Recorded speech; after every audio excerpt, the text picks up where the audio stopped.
Le Saint-Esprit demeure dans notre esprit, son esprit dans l'homme intérieur. Le corps est le temple du Saint-Esprit, il est vrai, mais ce n'est qu'une simple enveloppe autour du sanctuaire dans lequel il habite. Cette enveloppe, ce fourreau, peut être vivifié par la vie de Christ. Si donc l'esprit de celui qui a ressuscité Jésus habite en vous, celui qui a ressuscité Christ d'entre les morts rendra aussi la vie à vos corps mortels par son esprit qui habite en vous. Romains 8, 11. Il nous faut connaître à un très haut degré cette vie divine, vivifiant nos corps, afin que nous soyons capables de soutenir la lutte actuelle. Nos forces naturelles sombreraient, c'est pourquoi Dieu vivifie nos corps mortels, pour nous permettre d'endurer ce que ni la chair ni le sang ne pourraient supporter sans mourir. Une des tentations dans la guerre spirituelle est la fatigue corporelle. On est souvent tenté de se dire « il faut que je m'arrête », au lieu de se confier au Dieu qui ressuscite les morts, qui peut vivifier le corps mortel, pour qu'il puisse endurer et triompher dans et à travers toutes les luttes. Dieu prépare en ce moment des âmes auxquelles il enseigne le sens profond de la croix du calvaire. Rappelez-vous, confiez-vous et comptez sur la puissance de son esprit dans l'homme intérieur, Éphésiens 3,16. C'est-à-dire que le Saint-Esprit demeure dans votre esprit pour le fortifier puissamment. Esprit, âme et corps, et pour accomplir toute la volonté divine en vous.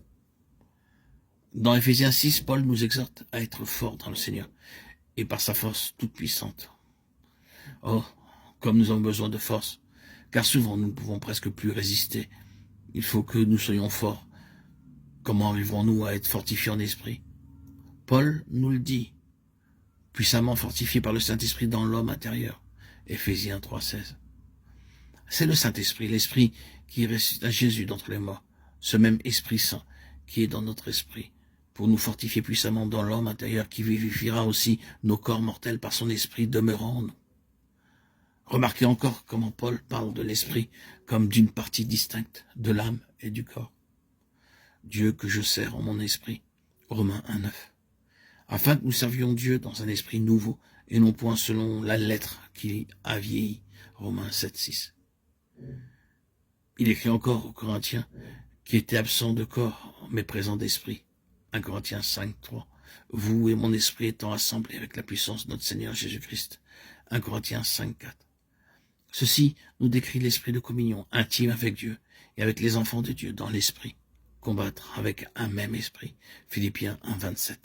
Telle est l'union que Dieu demande, une union d'esprit à esprit parmi son peuple, afin qu'il soit un, se tenant ferme contre l'ennemi dans la sphère spirituelle.